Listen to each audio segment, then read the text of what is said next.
Hello guys, welcome, വണക്കം. ഒരുപാട് മലയാള ഹൃദയങ്ങൾ കീഴടക്കിയ ഒരു പ്രോഗ്രാമാണ് നമ്മുടെ ഉപ്പും മുളകും എന്നുള്ള പരിപാടി. നിങ്ങൾക്ക് എല്ലാവർക്കും അറിയാം, അത് കാണാത്തവരായിട്ട് അധികം മലയാളികൾ ആരും കാണും തോന്നില്ല. അത്രയും വലിയ ഇഷ്ടമുള്ള പ്രോഗ്രാമാണ് മലയാളികൾക്ക് അത്. പക്ഷേ അത് പല സമയങ്ങളിൽ എന്താ വെച്ചാൽ അത് തുടങ്ങി അതിനുശേഷം നല്ല രീതിയിൽ പീക്കിൽ നിൽക്കുന്ന സമയത്ത് തന്നെ പല കോൺട്രവേഴ്സീസും വന്നിട്ടുണ്ട്.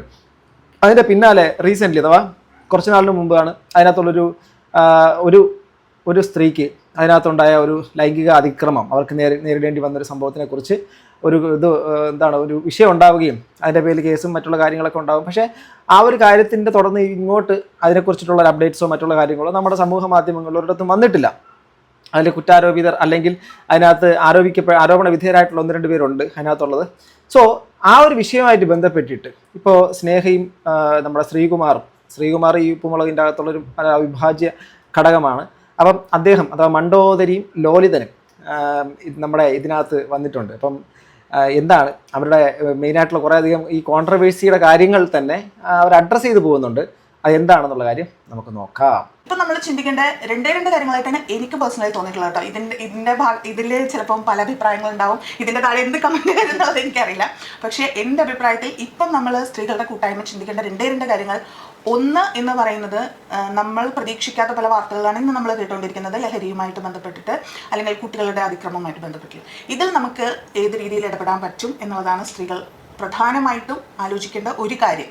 അത് ഒരു പരിധിവരെ വളരെ ധൈര്യത്തോടു കൂടി തന്നെ നമ്മൾ സംസാരിക്കാൻ ഇറങ്ങണം എന്നുള്ളതാണ് എനിക്ക് തോന്നിയിട്ടുള്ളത്. രണ്ടാമത്തെ കാര്യം, ഈ സ്ത്രീകളുടെ സംഘടനകൾ അഥവാ ഇപ്പം നമ്മുടെ സ്നേഹ പറഞ്ഞതുപോലെ സ്ത്രീ പക്ഷവാദികൾ സംസാരിച്ച് മാത്രം പരിഹരിക്കപ്പെടേണ്ട ഒരു കാര്യമൊന്നുമല്ല. ഇപ്പോഴത്തെ നമ്മുടെ ഡ്രഗ്സിൻ്റെ ലഹരിയുടെ കാര്യങ്ങളാണെങ്കിലും മറ്റുള്ള പല കാര്യങ്ങളാണെങ്കിലും അത് എല്ലാവരുടെയും, അതായത് ഈച്ച് ആൻഡ് എവ്രി വൺ, അത് എല്ലാവരും, അതിനകത്ത് ഈ കുട്ടികളടക്കം ഉള്ള ആൾക്കാരും നമ്മുടെ ഈ സമൂഹവും മുഴുവൻ ഇറങ്ങി പ്രവർത്തിക്കേണ്ട കാര്യങ്ങളാണ്. പക്ഷേ സ്ത്രീപക്ഷം എന്ന് പറഞ്ഞ് നടക്കുന്ന ആൾക്കാർ ശരിക്കും സ്ത്രീകൾക്ക് വേണ്ടിയിട്ടെങ്കിലും അറ്റ്ലീസ്റ്റ് കൈകൾ ഉയർത്താൻ, ശബ്ദിക്കാൻ വേണ്ടിയിട്ട്, അല്ലെങ്കിൽ അവരുടെ ചില പ്രത്യേക തരത്തിലുള്ള ഒരു ആൾക്കാർക്ക് വേണ്ടിയിട്ട് മാത്രം, അല്ലേ, ചില വ്യക്തികൾക്ക് വേണ്ടിയിട്ട് മാത്രം, ചില ഇൻഫ്ലുവൻഷ്യൽ ആയിട്ടുള്ള അല്ലെങ്കിൽ ഭയങ്കരമായിട്ട് ആൾക്കാരൊക്കെ സെലിബ്രേറ്റ് ചെയ്യപ്പെടുന്ന ആൾക്കാർക്ക് വേണ്ടിയിട്ട് മാത്രം സെലക്റ്റീവായിട്ട് സപ്പോർട്ട് ചെയ്യുന്ന ചില പരിപാടികളൊക്കെ ഉണ്ട്. അതിൽ നിന്ന് മാറിയൊക്കെ കുറച്ചധികം വന്നിരുന്നുവെങ്കിൽ എല്ലാ ഈ ഉയരുന്ന ശബ്ദങ്ങൾക്കും അവരുടെ കൂടെ ഞങ്ങളുണ്ട് എന്ന് തോന്നിപ്പിക്കുന്ന ഒരു സംഭവം വേണമെന്ന് ഞാൻ ചിന്തിച്ചിട്ടുണ്ട്. അത് ഈ നിയമത്തിൻ്റെ എല്ലാ സംരക്ഷണയിലും നമുക്ക് മുന്നോട്ട് പോകാൻ പറ്റുമെങ്കിലും ഇതിപ്പോൾ ഇവിടെ പറയേണ്ടതുണ്ടോ എന്ന് ചോദിച്ചാൽ എനിക്ക് മാത്രമേ അത് പറയാൻ പറ്റുള്ളൂ. അതുകൊണ്ട് ഞാൻ പറയാണ്, എല്ലാവരും പറഞ്ഞൊരു കാര്യമായിരിക്കും. ഒരു 2 മാസം മുമ്പൊക്കെ എൻ്റെ സ്ത്രീയുടെ ഫോട്ടോ അങ്ങനെ വന്നു എല്ലാ ന്യൂസ് ചാനലിലുമൊക്കെ, ലൈംഗിക അതിക്രമം എന്നൊക്കെ പറഞ്ഞിട്ട്. അപ്പോൾ അതിൻ്റെ ഒരു സത്യസന്ധത എന്താണ് എന്നൊന്നും അന്വേഷിച്ചിട്ടൊന്നുമല്ല ആ ന്യൂസുകളൊക്കെ വന്നിട്ടുള്ളത്. സത്യത്തിൽ അതിനെപ്പറ്റി അറിയുന്ന ആൾക്കാർക്ക്, അതല്ലെങ്കിൽ അതിനെപ്പറ്റി കൂടുതലായി അന്വേഷിച്ചിരുന്നെങ്കിൽ ഈ പറയുന്ന ന്യൂസുകാർക്കും അറിയാമായിരുന്നു അതിൽ ലൈംഗിക അതിക്രമം എന്ന് പറയുന്ന ഒരു സംഗതിയെ സ്ത്രീക്കെതിരെ വന്നിട്ടില്ല, അങ്ങനെ പരാതി പോലും വന്നിട്ടില്ല. പിന്നെ അപ്പം അവിടെ ഒരു സ്ത്രീയാണ് കൊടുത്തത്. ഇന്നും ഇപ്പം ഞാൻ പറയുന്നു, എനിക്ക് അവരുടെ പേര് പറയാനോ അല്ലെങ്കിൽ അത് ആരാണെന്ന് പറയാനോ ഈ കേസ് എന്താണെന്ന് പോലും പറയാനുള്ള സ്വാതന്ത്ര്യം എനിക്കില്ല. സത്യത്തിൽ ഞാനും ഒരു സ്ത്രീയാണ്. അവരനുഭവിക്കുന്ന അതേ സംരക്ഷണം എനിക്കും ആവശ്യമാണ്. പക്ഷെ അത് പറയാൻ പറ്റാത്തത് എൻ്റെ ഗതികേടാണെന്നേ ഞാൻ പറയുള്ളൂ. അപ്പോൾ അങ്ങനെ ഒരു സംഗതി വന്നപ്പോൾ ഒരു സ്ത്രീ എന്നുള്ള രീതിയിൽ ഞാൻ അത് 100% വ്യാജ പരാതിയാണെന്ന് എനിക്കറിയാം. നിയമപരമായി തന്നെ അതിനെ നേരിടും എന്നൊക്കെയുള്ള വിശ്വാസം എനിക്കുണ്ട്. എൻ്റെ സുഹൃത്തുക്കൾ എൻ്റെ കൂടെ ഉണ്ടായിരുന്നു. ഇപ്പോൾ ഇതിനകത്ത് നമുക്കിപ്പം ഇത് ഇവരുടെ സൈഡാണ്. നമുക്ക് ഈ ഒരു സൈഡിനെ കേൾക്കുക എന്നുള്ളതിനപ്പുറം ഈ ഒരു കാര്യമാണ് ശരി എന്ന് പറയാൻ പറ്റത്തില്ല. കാരണം ഈ അതിക്രമത്തിന് ഇരയായി എന്ന് പറയുന്നവർ അവരൊരു കംപ്ലൈൻറ്റ് കൊടുത്തിട്ടുണ്ട്. അത് ശരിക്കും ആ ഒരു കേസ്, അതിൻ്റെ അന്വേഷണം, മറ്റുള്ള കാര്യങ്ങളും അതൊക്കെ ജഡ്ജിമെൻറ്റ് വരേണ്ടത് കോടതിയിൽ നിന്നാണ്. സ്വാഭാവികമായിട്ടും ഇങ്ങനൊരു വിഷയം, പ്രത്യേകിച്ച് ഒരു സ്ത്രീകൾക്കെതിരെയുള്ള അതിക്രമം നടന്നു എന്നുള്ളൊരു കാര്യം വരുന്ന സമയത്ത് ജഡ്ജ് ചെയ്യപ്പെടും സമൂഹത്തിൻ്റെ മുമ്പിൽ. ഇപ്പോൾ ഇദ്ദേഹം ഒരു നടനാണ്, ഇദ്ദേഹം അതിനകത്ത് അയാൾ അങ്ങനെ ഒരു തെറ്റ് ചെയ്തിട്ടുണ്ടോ ഇല്ലയോ എന്ന് സത്യം പറഞ്ഞാൽ അദ്ദേഹത്തിൻ്റെ കൂടെ ഇരിക്കുന്ന ഭാര്യയാണ്. പക്ഷേ ഇവർ പറയുന്നത് തൊഴിലിടത്തിൽ വെച്ചെന്നാണ്, അഥവാ ഷൂട്ടിനിടയ്ക്കോ മറ്റുള്ള സമയങ്ങളിലൊക്കെയാണ്. അപ്പം ഈ പറയുന്ന ആൾക്കാർക്കോ ഈ മറ്റുള്ള ആൾക്കാർ ചിലപ്പം കാണണമെന്നോ ഒന്നുമില്ല. ഞാൻ പറയുന്നത് അവരുടെ ആരോപണത്തിനെ കുറിച്ച്, അല്ലാതെ ഇദ്ദേഹം ചെയ്തു എന്നല്ല.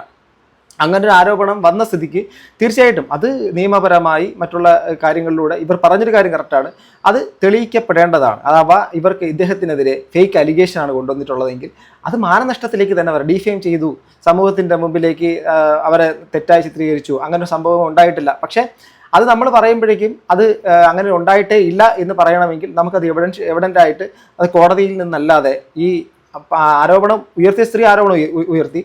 അതുപോലെ തന്നെ ഏറ്റുവാങ്ങിയ ഇദ്ദേഹം സമൂഹത്തിൻ്റെ മുമ്പിൽ ചിലപ്പം തെറ്റുകാരനായിട്ട് കുറ്റക്കാരനായിട്ട് ചിലപ്പോൾ ചിത്രീകരിക്കപ്പെട്ടേക്കും. പക്ഷേ എൻഡ് ഓഫ് ദ ഡേ അതിൻ്റെ ജഡ്ജ്മെൻറ്റ് വരാതെ ഇദ്ദേഹത്തിനെ കുറ്റപ്പെടുത്താനോ അവർ പറഞ്ഞ തെറ്റാണെന്ന് പറയാനോ നമുക്ക് പറ്റുമെന്ന് എനിക്ക് തോന്നുന്നില്ല. കാരണം ഇത് അതിൻ്റെ കൺക്ലൂഷനിൽ എത്തേണ്ടത് ജഡ്ജ്മെൻറ്റിലൂടെയാണ്, അഥവാ കോടതി വ്യവഹാരത്തിലൂടെ ഇദ്ദേഹം നിരപരാധിയായി പുറത്തേക്ക് വരേണ്ടതാണ്.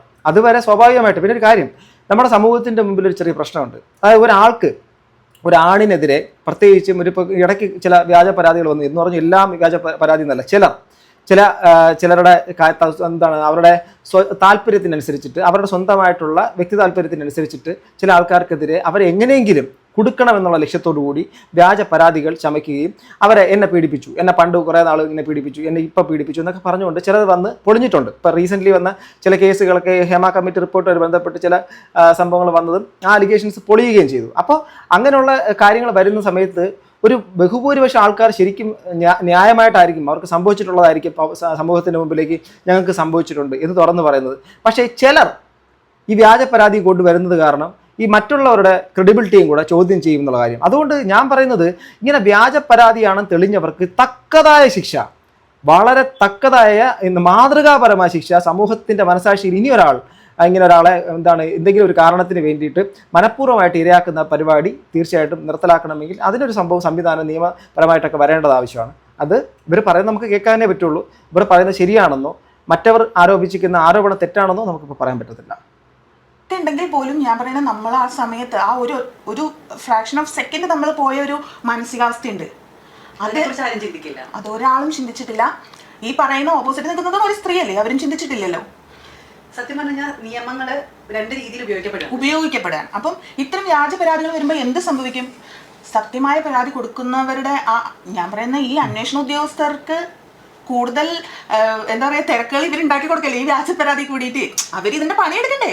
ഇത് ഞാൻ സമയം കൊടുക്കുന്നില്ല, അതാണ് ഞാൻ പറയുന്നത്. അപ്പം ഈ എപ്പോഴും നമ്മുടെ ഈ ഉപ്പും മുളകിന്റെ ആ ടീംസിനെ കാണുന്ന സമയത്ത് ശരിക്കും പറഞ്ഞാൽ ഇവരെല്ലാവരും ആർട്ടിസ്റ്റുകളാണ്. ആ കുഞ്ഞു കുട്ടി പാറൂട്ടി അടക്കം എല്ലാ ആർട്ടിസ്റ്റുകളാണ്. പക്ഷേ ഈ ആർട്ടിസ്റ്റുകൾക്കപ്പുറം ഇവർ ശരിക്കും ഒരു കുടുംബമായിട്ട് തന്നെ നമുക്ക് തോന്നിയിട്ടുണ്ടെങ്കിൽ അത് അത്രമാത്രം നമ്മുടെ മനസ്സുകളിലേക്ക് എത്തിക്കുന്ന രീതിയിലേക്കുള്ള അതിൻ്റെ പിന്നണിയിൽ പ്രവർത്തിച്ചവരും അതിൻ്റെ മെയിനായിട്ട് മുഖ്യധാരയിൽ അഭിനയിച്ച ആൾക്കാരും ഒക്കെ അത്രത്തോളം നല്ല രീതിയിൽ ആ ഒരു ക്രിയേറ്റ് ചെയ്തതാണ്. നമ്മുടെ മുമ്പിൽ അങ്ങനെ ഒരു ഇമാജിനറി ആയിട്ടുള്ള ഒരു കുടുംബം ഉണ്ട് എന്നുള്ളതാണ്. അങ്ങനെ ഒരു കുടുംബം ഇല്ലെങ്കിൽ പോലും നമ്മളെ മുമ്പിലേക്ക് ഇപ്പോൾ ആ ബാലു എന്ന് പറഞ്ഞ അദ്ദേഹത്തിൻ്റെ ആക്ടിങ് കാണും വളരെ പച്ചയായിട്ടൊരു മനുഷ്യനെ പോലെ, നെയ്യാറ്റിൻകരക്കാരൻ അല്ലേ ബാലു. അതുപോലെ ഇദ്ദേഹം, അതുപോലെ തന്നെ മറ്റ് പല നമ്മുടെ മുടിയനൊക്കെ ഉണ്ടായിരുന്നു. സോ പല മുടിയൻ്റെ കാര്യത്തിൻ്റെ അകത്ത് മുൻപ് കുറേ പ്രശ്നങ്ങളൊക്കെ ഉണ്ടായിട്ടുണ്ട്, അറിയാം. അപ്പോൾ നമ്മൾ ഒരുപാട് ഈ ഒരു ഉപ്പുമുളകുമായിട്ട് ബന്ധപ്പെട്ട് നിരന്തരമായി മുൻപേ കാണുന്ന ആൾക്കാർക്കറിയാം ഒത്തിരി കോൺട്രവേഴ്സി ഇതുമായിട്ട് ബന്ധപ്പെട്ട് വന്നിട്ടുണ്ട്. അപ്പോൾ ഏറ്റവും ഗുരുതരമായ കോൺട്രവേഴ്സി സത്യം പറഞ്ഞാൽ ഇതാണ്. അതിനകത്ത് ലൈംഗികപരമായിട്ട് ഉപയോഗിക്കാനോ അല്ലെങ്കിൽ എന്തോ അവരെ പീഡനം അല്ല, ആ ഒരു തരത്തിലേക്കാണ്. അതിക്രമം എന്ന് പറയുമ്പോഴേക്കും അങ്ങനെയാണ്. അങ്ങനെ ചെയ്യാൻ ശ്രമിച്ചു എന്ന് പറഞ്ഞ് വന്ന സമയത്ത് ഈ പറയുന്ന പേരുകൾ അല്ലെങ്കിൽ പുറത്തേക്ക് വന്ന ചില പേരുകൾ ശരിക്കും പറഞ്ഞ ആൾക്കാരെ ഞെട്ടിക്കുന്നതാണ്. അവർ ചെയ്യത്തില്ല എന്ന് പറയുന്ന ഒരു വിഭാഗം, എന്നാൽ അങ്ങനെ ചിലപ്പോൾ ചെയ്തിട്ടുണ്ടാവാം എന്നൊരു വിഭാഗം, അങ്ങനെ പല വിഭാഗങ്ങളൊക്കെ ഉണ്ട്. വിഭാഗങ്ങൾ ഉണ്ടായില്ല എങ്കിലും അത് വരേണ്ടത് നിയമത്തിൻ്റെ വഴികളിലൂടെയാണ്. ഒരു സംഗതി വന്നു കഴിഞ്ഞപ്പോൾ എന്തായാലും ഞാൻ ശ്രീയുടെ അടുത്ത് ഞങ്ങൾ രണ്ടുപേരും പറയുന്നത് ഇത്രയേ ഉള്ളൂ, ഇത് 100% കള്ളപ്പരാതിയാണ് എന്നുള്ളത് ഞങ്ങൾക്കറിയാം, നമ്മളുമായിട്ട് ബന്ധപ്പെട്ട ആൾക്കാർക്കറിയാം, ഈ പറയുന്നവർക്കും അറിയാം, എല്ലാവർക്കും അറിയാം. അത് ഞങ്ങൾ തെളിയിക്കും. അതിൽ ഇനി ഇതൊരു കള്ളപ്പരാതി ആണെങ്കിലുള്ളൊരു കാര്യം കൂടെ ഞാൻ പറയാം. ഇതൊരു വ്യാജ പരാതിയാണെങ്കിൽ ഒരു സമൂഹത്തിൻ്റെ മുമ്പിലേക്ക് ഒരാളെ കുറ്റക്കാരനാക്കപ്പെടുകയാണ്. പ്രത്യേകിച്ച് ഒരു സ്ത്രീക്കെതിരെ അനാവശ്യമായിട്ടൊരു കാര്യം ചെയ്തു എന്ന് പറഞ്ഞുകൊണ്ട് ഒരു വ്യാജ പരാതി ആണെന്ന് തെളിയിക്കപ്പെട്ട് കഴിഞ്ഞാൽ, തെളിയിക്കപ്പെട്ടതിന് ശേഷമുള്ള കാര്യം പറയുന്നത് ആണെങ്കിൽ അതുവരെ ഈ പുള്ളി അനുഭവിക്കുന്ന ഒരു കാര്യം വല്ലാത്തൊരു സംഭവം തന്നെയാണ്. നമ്മൾ റീസെൻ്റ്ലി സംസാരിച്ചുകൊണ്ടിരിക്കുന്ന വിഷയമുണ്ട്, അതായത് നമ്മുടെ ഡോക്ടർ എലിസബത്തുമായിട്ട് ബന്ധപ്പെട്ട വിഷയം. ആ ഡോക്ടർ എലിസബത്തുമായിട്ടുള്ള വിഷയം ശരിക്കും പറഞ്ഞാൽ ആ ഒരു വിഷയത്തിൻ്റെ അകത്തൊരു സംഭവം ഞാൻ പറയാം. അത് ഏതാണ്ട് 2 വർഷത്തോളം ഒരു ഇത് അനുഭവിച്ചതിന് ശേഷം കുറച്ച് കാലം കഴിഞ്ഞിട്ട് ആ ഒരു സ്ത്രീ വന്ന് പബ്ലിക്കിൻ്റെ മുമ്പിലേക്ക് വന്നിട്ട് ഇന്ന വ്യക്തി മോശക്കാരനാണെന്ന് പറഞ്ഞതല്ല. അതിനു മുൻപ് മറ്റൊരു സ്ത്രീ പബ്ലിക്കിൻ്റെ മുമ്പിലേക്ക് കരഞ്ഞുകൊണ്ട് ആ സ്ത്രീയുടെ മകൾ അഥവാ ഇദ്ദേഹത്തിൻ്റെ തന്നെ മകൾ വന്ന് പബ്ലിക്കിൻ്റെ മുമ്പിലേക്ക് കരഞ്ഞു പറഞ്ഞുകൊണ്ട് അതിനുശേഷം ഈ 2 വർഷത്തോളം വല്ലാത്ത മാനസികമായിട്ടുള്ള അവസ്ഥയിലേക്ക് പോയിട്ട് ആ സ്ത്രീ പബ്ലിക്കിൻ്റെ മുമ്പിലേക്ക് മര്യാദയ്ക്ക് സൈലൻ്റായിട്ടിരുന്ന സ്ത്രീയെ കൊല്ലാൻ വേണ്ടി മരുന്ന് മാറി നൽകി കൊല്ലാൻ ശ്രമിച്ചു എന്ന് കാര്യം പറഞ്ഞ് ആ സ്ത്രീ ഒന്നൊന്നായിട്ട് പറഞ്ഞപ്പോൾ മാത്രമാണ് നമ്മൾ അറിയുന്നത്. അതാണ് ശരിക്കും ജെനുവിനായിട്ടുള്ളൊരു കാര്യം നമ്മൾ അറിയുന്നത്, അത്രയും ക്രൂരമായിട്ടുള്ള കാര്യങ്ങൾ സംഭവിച്ചു എന്ന് അറിയുന്നത്. പക്ഷേ ഇവിടെ ഇവർ ഷൂട്ടിങ്ങിൻ്റെ ഇടയിലുള്ള കാര്യങ്ങളാണ് പറയുന്നത്, ഷൂട്ടിങ്ങിൻ്റെ ഇടയായിട്ട് ബന്ധപ്പെട്ടുള്ള വർക്ക് സ്ഥലത്ത് സംഭവിച്ചിട്ടുള്ള കാര്യങ്ങളൊക്കെയാണ്. സോ ഇവർ പറഞ്ഞതുപോലെ അത് തെറ്റാണെങ്കിൽ അത് തീർച്ചയായിട്ടും തെളിയിക്കേണ്ടത് ഇവരുടെ കൂടെ ബാധ്യതയാണ്. ഇനി ഒരു കോംപ്രമൈസും ഒരാളുമായിട്ടും ഇല്ല. അതിന് എല്ലാ സപ്പോർട്ടോടും കൂടി തന്നെ നിങ്ങൾ ഇതിനെ മുന്നോട്ട് കൊണ്ടുപോകുന്നത് 100%. അതെ, നമ്മളെ സംബന്ധിച്ച് ഈ ഒരു എന്താ പറയാ, നമ്മുടെ ഒരു നിയമ സംവിധാനത്തോടുള്ള ഒരു വിശ്വാസ്യത നമുക്കുണ്ട്. അതുകൊണ്ട് അതിന്റെ ഒരു ഒറ്റ ബലത്തിലാണ് നമ്മൾ ഇപ്പോഴും ഇവിടെ ഇരുന്ന് സംസാരിക്കുന്നത്. അത് ഞങ്ങൾ തെളിയിക്കും. അത് തെളിയിച്ചതിന് ശേഷം ഒരു വരവ് ഞാൻ വരും, അത് ഉറപ്പാണ്. എനിക്കത് ഫീൽ ചെയ്യുന്നുണ്ട്. കാരണം നിയമത്തിന് സ്നേഹം ബഹുമാനിക്കുന്നതുകൊണ്ടും വിശ്വസിക്കുന്നതുകൊണ്ടുമാണ് എനിക്ക് പലതും തുറന്ന് പറയാൻ എന്തായാലും ഇത് ഏത് അറ്റം വരെ പോകാൻ പറ്റുമോ അതുവരെ ഞങ്ങൾ ഇപ്പം കാര്യം ജുഡീഷ്യറിൽ ഞങ്ങൾക്ക് അത്രയും വിശ്വാസമുണ്ട്. അല്ല, വിശ്വാസം ഉള്ളതുകൊണ്ട് ഇപ്പം നമ്മളടുത്ത് പല ജുഡീഷ്യറിൽ വിശ്വാസം തീർച്ചയായിട്ടും വേണം. അതനുസരിച്ചിട്ട് അവർ പറയുന്ന അദ്ദേഹത്തിൻ്റെ വാക്കിൻ്റെ അകത്ത് ഇതിൻ്റെ ഏതറ്റം വരെ പോയിട്ടാണെങ്കിലും സത്യസന്ധമാണെങ്കിൽ തെളിയിക്കണം. കാരണം മുമ്പ് ഒരു അലിഗേഷൻ വന്ന സമയത്ത് നിവിൻ പോളിയുടെ പേരിൽ ഒരു അലിഗേഷൻ വന്നായിരുന്നു. നിവിൻ പോളിയുടെ പേരിൽ അലിഗേഷൻ വന്ന സമയത്ത് തന്നെ കേൾക്കാത്ത പാതി ഈ മറ്റുള്ള എല്ലാ ആൾക്കാരുടെ പോലെയൊന്നുമല്ല. നിവിൻ പോളി ആ ഒരു വിഷയം വന്ന് ഓൺ ദ സ്പോട്ട് കൊണ്ട് കേസ് കൊടുക്കുകയാണ് ചെയ്തത്. അനാവശ്യം തനിക്കെതിരെ പറഞ്ഞെന്ന് പറഞ്ഞിട്ട് ആ ഒരു കാര്യത്തിൻ്റെ അകത്തുള്ള ക്രിസ്റ്റൽ ക്ലിയർ ആയിട്ട് തൻ്റെ മേൽ കെട്ടിച്ചമച്ചൊരു ആരോപണമാണെന്നുള്ള കാര്യം പറഞ്ഞ് കേസ് കൊടുത്ത് അവസാനം അത് പൊളിക്കുകയും കൂടെ ചെയ്തു. പക്ഷേ ആ സ്ത്രീക്ക് ഒരു തരത്തിലുള്ള അവർക്കെതിരെ നിയമ നടപടികളോ മറ്റുള്ളവരിൽ ഉണ്ടായത് നമ്മൾ അറിഞ്ഞില്ല. ഇങ്ങനെ വ്യാജപരാതി കൊടുക്കുന്ന ആൾക്കാർക്കും അതിനനുസരിച്ചുള്ള കൃത്യമായ ശിക്ഷ കൊടുത്തിട്ടുണ്ടെങ്കിൽ ഈ ഒരു പരിപാടി കുറേയൊക്കെ കുറഞ്ഞേനെ. ഇത് അവരെ കുറിച്ചുള്ള ഒരു അറിവോ മറ്റുള്ള കാര്യങ്ങളോ നമ്മളെങ്ങും കേൾക്കുന്നില്ല. സീരിയസ്ലി പറയാം. ഇദ്ദേഹം സ്ട്രോങ് ആയിട്ട് പറയുന്നു, ഞാൻ അത് തീർച്ചയായിട്ടും ഏതറ്റം വരെ പോയിട്ടാണെങ്കിലും അത് തെളിയിക്കുമെന്ന്. തീർച്ചയായിട്ടും അത് വേണം. ഇല്ലെങ്കിൽ സമൂഹത്തിൻ്റെ മുമ്പിലേക്ക് ഒരു കുറ്റാരോപിതൻ എന്നുള്ള രീതിയിൽ നിൽക്കുമ്പോൾ, പ്രത്യേകിച്ച് ഒരു സ്ത്രീ വിഷയമായിട്ട് ബന്ധപ്പെട്ട് നിൽക്കുമ്പോൾ അയാൾ അനുഭവിക്കേണ്ടി വരുന്ന മാനസികാവസ്ഥ വേറെയാണ്. തെറ്റ് ചെയ്തിട്ടില്ലാത്ത ഒരാളെ സംബന്ധിച്ചിടത്തോളം. തെറ്റ് ചെയ്തിട്ടുണ്ടെങ്കിൽ അത് ശിക്ഷിക്കേണ്ടത് നമ്മുടെ നിയമ സംവിധാനങ്ങളാണ്. അല്ലാത്തടത്തോളം അവർക്കും ഉണ്ടാകുന്ന മാനസിക വിഷമം വല്ലാത്ത ഇത് തന്നെ ആയിരിക്കും. ഒരു സംശയം. ഈ സംഭവം കഴിഞ്ഞതിന് ശേഷം എനിക്കൊരു യൂട്യൂബ് ചാനൽ ഉള്ളതാണ്. നമ്മൾ രണ്ടുപേരും സോഷ്യൽ മീഡിയയിൽ ആക്റ്റീവ് ആയിട്ട് നിൽക്കുന്ന. ഇതിൻ്റെ ഇടയിലൊക്കെ ഒരുപാട് കമന്റ്സ് വരുന്നുണ്ട്. എന്തുകൊണ്ട് നിങ്ങൾ പ്രതികരിക്കുന്നില്ല, എന്തുകൊണ്ട് നിങ്ങൾ ഒന്നും പറയുന്നില്ല, ഞാനത് ചെയ്തില്ല എന്ന് പറയുന്നില്ല. സത്യത്തിൽ നമ്മുടെ നിയമം അനുവദിക്കുന്ന കാര്യങ്ങളെ ഞങ്ങൾക്ക് ചെയ്യാൻ പറ്റുള്ളൂ. കാര്യം ഞങ്ങൾ അതിൽ വിശ്വസിക്കുന്ന ആളാണ്. ഞങ്ങൾക്ക് നീതി നേടിത്തരാൻ പോകുന്നത് 100% ഇന്ത്യൻ നിയമവ്യവസ്ഥയാണെന്നുള്ള വിശ്വാസം ഞങ്ങൾക്കുണ്ട്. അപ്പോൾ ആ നിയമമനുസരിച്ച് ഞങ്ങൾ മുന്നോട്ട് പോകുള്ളൂ. അത് ഒരു സത്യമാണ്. കാരണം ഇവർക്ക് ഇങ്ങനൊരു സംഭവം നടന്നതിന് ശേഷം പിന്നെ അത് പബ്ലിക്കിലേക്ക് ഒന്നും പറയാൻ പറ്റത്തില്ല. ഒരാൾ കൊടുത്തേക്കുന്ന ഒരു കംപ്ലൈൻറ്റ് നിലനിൽക്കുന്നു. ആ നിലനിൽക്കുന്ന കംപ്ലൈൻറ്റിൻ്റെ അടിസ്ഥാനത്തിൽ ഒരു വാക്കുകൾ പോലും ഒരു സൂക്ഷിച്ച് ഉപയോഗിച്ചിട്ടില്ല. സത്യം പറഞ്ഞ് ഇവർക്ക് മേൽ നേരിട്ട് നടപടി കോടതിയിൽ നിന്നുണ്ടാവും. കോടതി അലക്ഷ്യമായിട്ട് ബന്ധപ്പെട്ടിട്ട് അങ്ങനെ ഉണ്ടാവാതിരിക്കാനും സ്വാഭാവികമായിട്ടും അവർക്ക് അതനുസരിച്ചിട്ട് കോടതി വ്യവഹാരങ്ങളിൽ പങ്കെടുത്തുകൊണ്ട് ഇവരുടെ നീതി ലഭിക്കുന്നതിന് ആവശ്യമായിട്ടുള്ള കാര്യങ്ങൾ നിയമപരമായി ഇവർ നീക്കുന്നതിനപ്പുറം ഇവർക്കൊരിക്കലും മറ്റൊന്നും പബ്ലിക്കിൻ്റെ മുമ്പിൽ ഇങ്ങനെ പറയാനോ എടുത്ത് സംസാരിക്കാനോ കുറ്റപ്പെടുത്താനോ നിരന്തരമായിട്ട് ചാനലുകളിൽ കയറി ഇറങ്ങി നടക്കാനോ ഒന്നും പറ്റത്തില്ല. എങ്ങും പറയാൻ പറ്റത്തില്ല. അതൊരു നിശബ്ദത ആക്കുന്നതല്ല, അത് കോടതിയുടെ ആ ഒരു പ്രോസസ്സ് അതാണ്. ഈ ഒരു സംഭവം നിങ്ങളുടെ ലൈഫിൽ വന്നപ്പോഴാണ് ഇത്രയും നിയമവശങ്ങൾ ഇതിന്റെ പേരിൽ നിങ്ങൾക്ക് തന്നെ മനസ്സിലാവും. ഇപ്പൊ ഈ താഴെ വന്ന് കമന്റ് ചെയ്യുന്ന പക്ഷേ നിങ്ങളോട് ഇഷ്ടമുള്ളവർ തന്നെ ആയിരിക്കും. എന്തുകൊണ്ടാണ് പക്ഷേ സ്ത്രീ അത് ചെയ്യില്ല എന്ന് പൂർണ്ണമായി. ഇത് വേറൊരു കാര്യം ഞാൻ പറയുന്നത് പറഞ്ഞാൽ, ഇപ്പം എന്നെ മനസ്സിലാക്കുന്നവരും എൻ്റെ കൂടെ എൻ്റെ സുഹൃത്തുക്കളായിട്ടുള്ളവരും എന്നെ അടുത്തറിയുന്ന ആൾക്കാർക്കൊക്കെ ഞാൻ എന്താണ് ചെയ്യുന്നത് അല്ലെങ്കിൽ എൻ്റെ വർക്കുമായിട്ട് ബന്ധപ്പെട്ട കാര്യങ്ങളൊക്കെ അറിയാം. മറ്റൊരാളെ ബോധിപ്പിക്കേണ്ട കാര്യങ്ങൾ നമുക്ക് വളരെ കുറവാണ്. അപ്പോൾ ഇത്തരം വ്യാജ പരാതികൾ കൊടുത്തിട്ട് ഒരു സാധാരണ അല്ലെങ്കിൽ മറ്റൊരാൾക്കാണ് ഇങ്ങനെ ഒരു വ്യാജ പരാതി കൊടുക്കുന്നത്. അവരുടെ വീട്ടുകാരെയൊക്കെ അയാൾക്ക് ബോധിപ്പിക്കേണ്ടി വരും, അയാളുടെ സുഹൃത്തുക്കളെ അയാൾക്ക് ബോധിപ്പിക്കേണ്ടി വരും. ചിലപ്പോൾ അങ്ങനെയാണല്ലോ അതിൻ്റെ വാക്കും അങ്ങനെയാണ്, ലൈംഗിക അതിക്രമം എന്നൊക്കെ പറഞ്ഞിട്ടാണല്ലോ എഴുതുന്നത്. അപ്പോൾ ഒരാളെ ഒരു ആണായാലും പെണ്ണായാലും രണ്ടുപേരെയും ലൈഫിനെ തന്നെ പല രീതിയിൽ ബാധിക്കും. ഈ ചുറ്റുപാട് നിൽക്കുന്ന ആൾക്കാരുണ്ടല്ലോ, ഫ്രണ്ട്സിൻ്റെ ഫ്രണ്ട്, നിന്റെ കൂടെ വന്ന് നിന്റെ മറ്റേ ഫ്രണ്ട് ഉണ്ടാവും, അവനാണ് അങ്ങനെ പറഞ്ഞ് പിന്നെ അവരുടെ അടുത്ത ഫ്രണ്ട്, പിന്നെ നമുക്ക് മറ്റൊരു വീട്. സത്യമാണ് ഇത് എക്സാക്റ്റ് സംഭവം. ഇത് ഇങ്ങനെയുള്ള കാരണങ്ങളും സാമൂഹികമായിട്ടുള്ള അക്രമങ്ങളും ഇതുപോലത്തെ കുറ്റപ്പെടുത്തലും പരിഹാസങ്ങളും കാരണം ഈ ആത്മഹത്യ ചെയ്ത ആൾക്കാരുടെ എണ്ണമൊക്കെ വളരെ കൂടുതലാണ്. കാരണം ഇങ്ങനെ സമൂഹത്തിന് അഭിമുഖീകരിക്കാൻ പറ്റത്തില്ല. തെറ്റ് ചെയ്തിട്ടില്ലെന്ന് പറഞ്ഞാൽ അവർ വിശ്വസിക്കത്തുമില്ല. നിയമപരമായിട്ടുള്ള കാര്യങ്ങളുടെ അത് ഒരുപാട് കാലം എടുക്കും. അത് ഒത്തിരി പെട്ടെന്ന് നടക്കുന്ന ഒരു പ്രോസസ്സുമല്ല. ഒരുപാട് കാലം അതിൻ്റെ ഇതെല്ലാം കഴിഞ്ഞതിന് ശേഷം മാത്രമേ കോടതി വ്യവഹാരങ്ങളിലൂടെ അവരുടെ ന്യായം, അവരുടെ സത്യം ബോധ്യപ്പെടുത്താൻ പറ്റുള്ളൂ. അപ്പോൾ അങ്ങനെയാണെങ്കിൽ ആ സമയം വരെയും ചിലർക്ക് താങ്ങാനൊന്നും പറ്റത്തില്ല. സമൂഹത്തിൻ്റെ കൊടിയമായിട്ടുള്ള പീഡനങ്ങൾ ഏറ്റുവാങ്ങുമ്പോൾ ബുദ്ധിമുട്ട് തന്നെയാണ്. സോ അത് അദ്ദേഹം പറഞ്ഞ കണക്കിന് അത് കൂട്ടുകാരുടെ കൂടെയാണെങ്കിലും വീട്ടുകാരുടെ കൂടെ ആണെങ്കിലും ബന്ധുക്കളുടെ കൂടെ ആണെങ്കിലും ഒരിടത്ത് അത് ഒരു വല്ലാത്തൊരവസ്ഥ തന്നെയാണ്. അത് ഭയങ്കര വല്ലാത്തൊരവസ്ഥയാണ്, സത്യമായിട്ടുള്ള കാര്യമാണ്. ഇതിലേക്ക് പോകാനോ നമുക്ക് മറ്റു സ്ഥലങ്ങളിലേക്ക് ഇടപെടാനോ പറ്റാത്ത ഒരു ഫ്രെയിമിലാണ് അവർ കൊണ്ട് നിർത്തുന്നത്.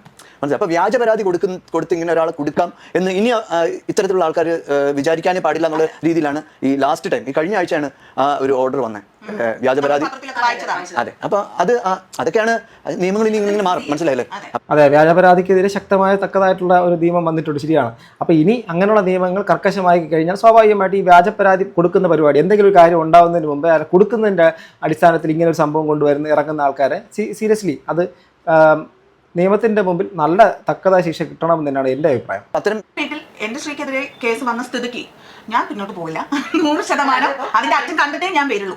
സ്നേഹം ഇപ്പൊ ഇത്രയും സപ്പോർട്ട് ചെയ്ത് കൂടെ നിൽക്കുന്നു. സോ ഇതിൻ്റെ ഫുൾ വീഡിയോ സാർക്ക് ന്യൂസ് എന്ന് പറയുന്ന ചാനലുണ്ട്. ഓക്കെ, അത് തീർച്ചയായിട്ടും നിങ്ങൾ കാണണം.